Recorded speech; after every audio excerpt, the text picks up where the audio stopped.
So we were thinking if we gave a salary of $500,000 for 7 years with a $10 million bonus, that would be a good starting point in negotiations. I don't think it is reasonable to go lower than the baseline from last year. Cam Newton last year started with a $14.5 million signing bonus. He had $390 in salary, and then each year after that it bumped up to $1 million after. I mean, in full disclosure, we only have $5 million to work with to sign our entire draft pool this year. For the first year, that would be a total of like just under $2 million. And if we have $5 million to use, that means obviously $3 million to use on the other draftees. That would give us room to work with other players we want to draft. It's fine that we're not agreeing on the first initial numbers. I mean, that's what's your proposed salary?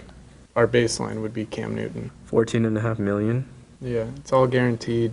$22 million, $14.5 in signing bonus. To be able to guarantee that kind of money up front for the first couple of years seems like it could be a little steep. Cam Newton's contract leads to a $3.3 million salary number. So that would leave us with 1.7 to sign the remaining 6 draft picks that we have.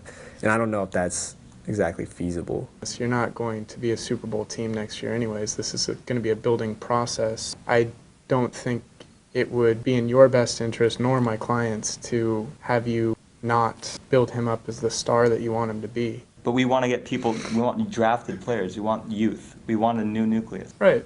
So you can take the first 3 rounds, which are typically your guys that are actually going to play, and cut out the last 4 rounds. If we bring in a total of 4 rookies, this team can't compete next year. That's a very challenging place to put the franchise in. You're in a great sport. You've got, you know, once in a lifetime chance to have the face of your franchise that everyone would die to have. All you've got to do is get the money right now. Do you really care that much about these last round players? I mean, they're not going to turn into stars. We're in a rebuilding process. I mean, we don't really have a choice. That's how you win in football. You don't win through free agency. You win via draft. I'm telling you now, I don't think we're going to be able to do a $14.5 million signing bonus at all. I think you're going to have to.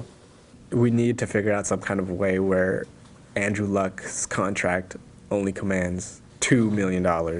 15 is as low as I can go. If we don't have enough money to surround him with at least decent players, he's not going to look good, and we're not going to look good. So we're obviously far apart on a number. Let's just talk about years. I don't think it's wise to lock him down for 7 years. I don't think it's wise for you nor me. I think the reason we like the number 7 is because it gives us that room where Luck can grow, and then he can meet the potential for us to really become an elite team. I think 7's a little high. I think with a reopener or voidable years, 6 might be doable. A 6-year deal with the option that at the end of year 4, there's a reopener. At the end of year 3, at the end of year 3, a reopener where we decide to renegotiate the contract if need be. Yeah, so that sounds all good. I think that sounds very reasonable.